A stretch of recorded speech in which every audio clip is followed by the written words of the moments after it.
Good morning, dear students. I hope you all are revising your lessons properly. You are paying proper attention towards your studies. Today we will revise a poem, that is poem number 3, A Tiger in the Zoo.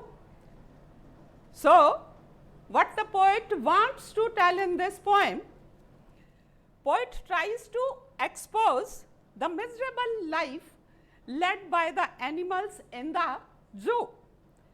The natural habitat, the natural dwelling place of a tiger is in the jungle. He compares the life of the tiger in the zoo with its life at a natural habitat, natural dwelling place. The animals also have the right to freedom. Poet wants to give us a message that they should not be caged and displayed in the zoo. Now turn to the poem, page number 29, A Tiger in the Zoo. This poem contrasts a tiger in the zoo with the tiger in its natural habitat. The poem moves from the zoo to the jungle and back again to the zoo.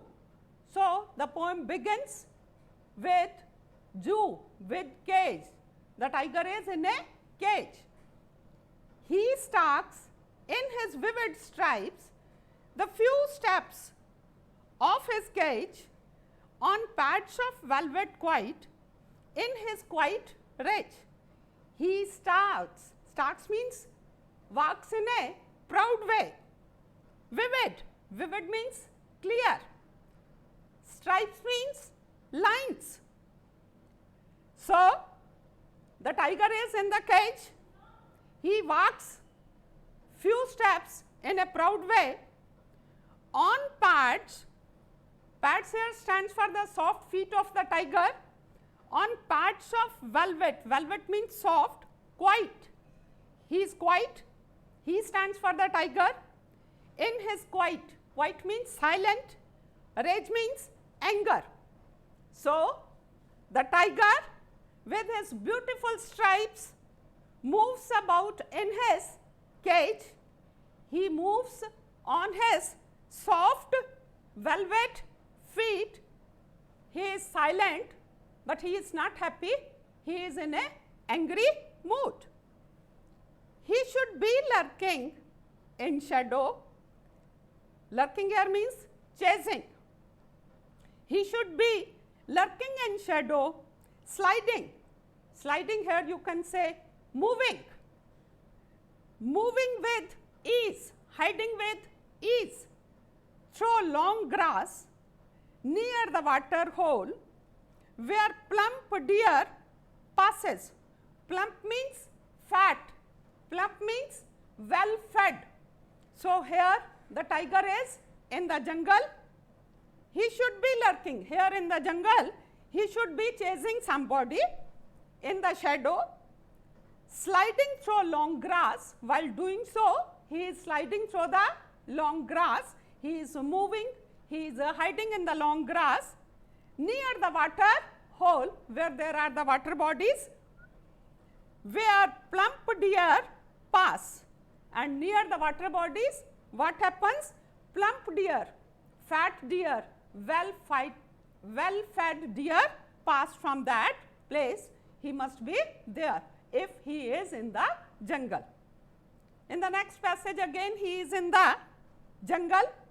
He should be snarling. Snarling here means growling.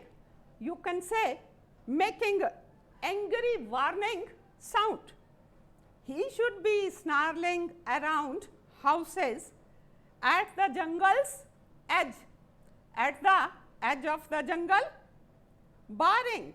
Barring means showing his white fangs. Fangs means teeth.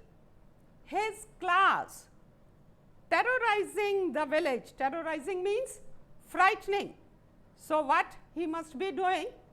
If he is in the jungle, he should be growling, he should be giving a warning in an angry way at the jungle's edge, baring his teeth. He will show his teeth, the most frightening part of a tiger's body, his teeth and his claws, baring, showing his white fangs, his white teeth and his claws.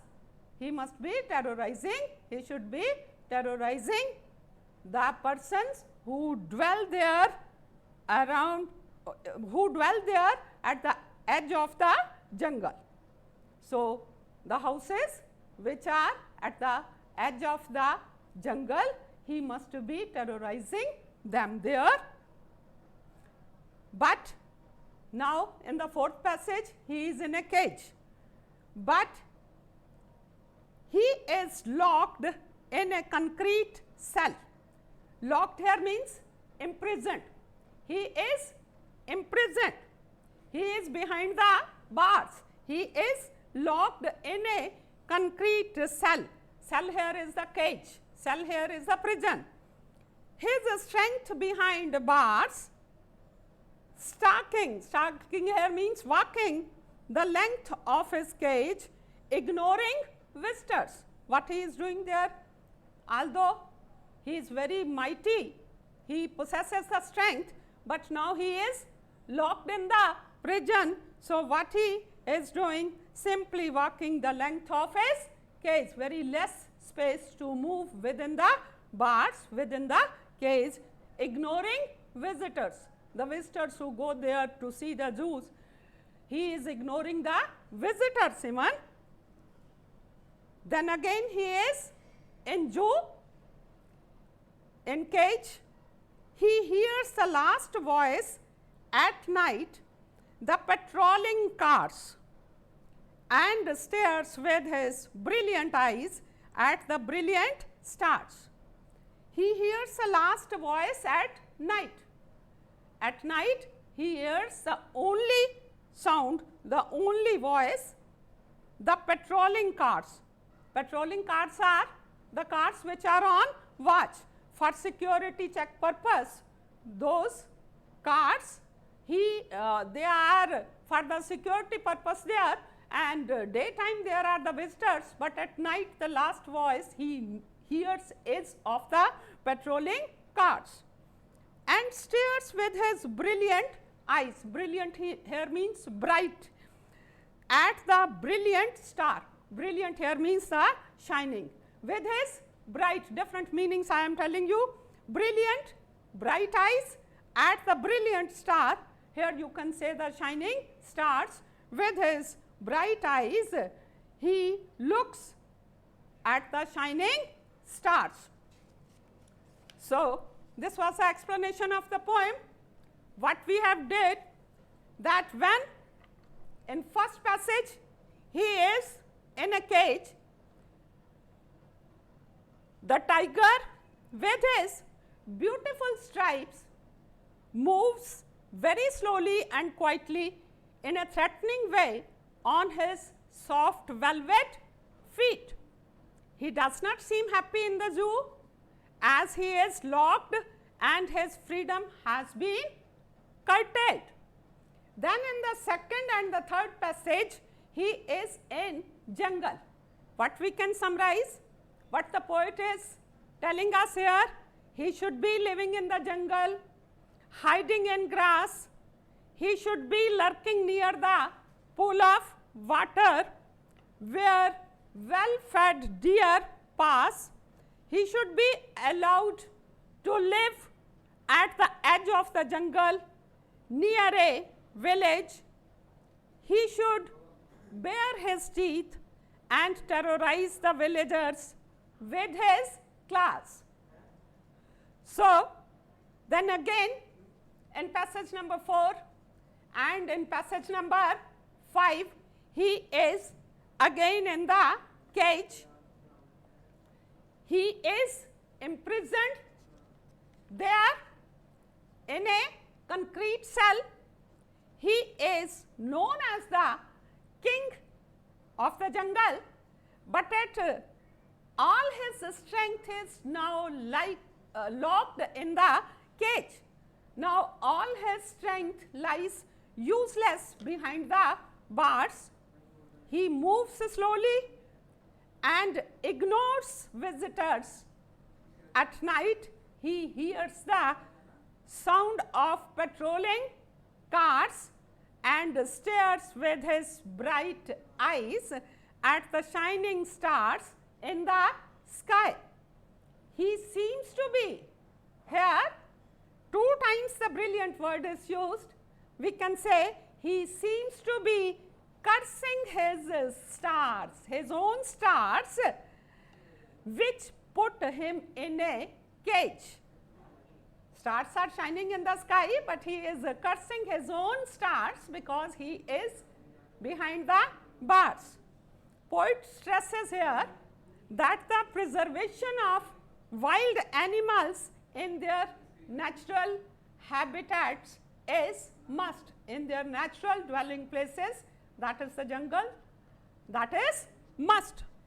So, the poet has given a contrast comparing the dwelling places and comparing the actions and the movements of the tiger in the cage and in the jungle. So, on the basis of action and movements, we can say in the cage he is stalking along the length of the cage, ignoring visitors along the length of the cage, ignoring visitors, hearing patrolling cars and staring brilliant stars shining in the sky. These are the activities which he is doing there. And in the wild, when he is in jungle, what are the movements? He is lurking in the shadow, sliding through long grass to prey on the deer.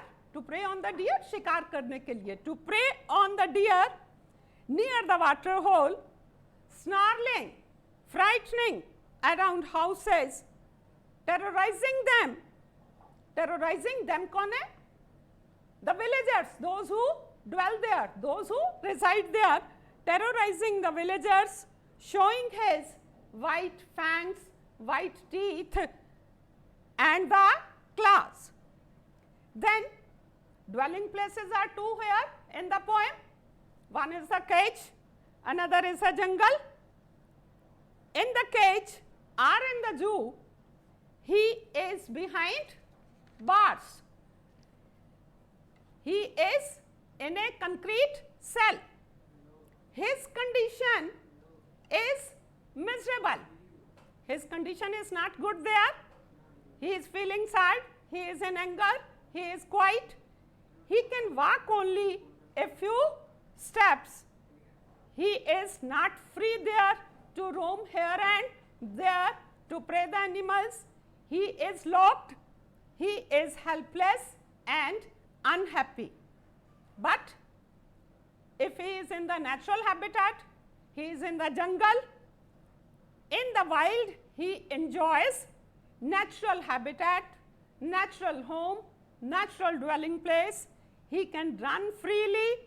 He is not compelled to live in the confinement. He is free to pursue his activities. He can hunt according to his own will. He is happy there. So, he also needs the freedom. He also wants to enjoy. He also wants to live in his own way. So, I have explained you the poem. Wishing you all the best. Thank you. Have a nice day.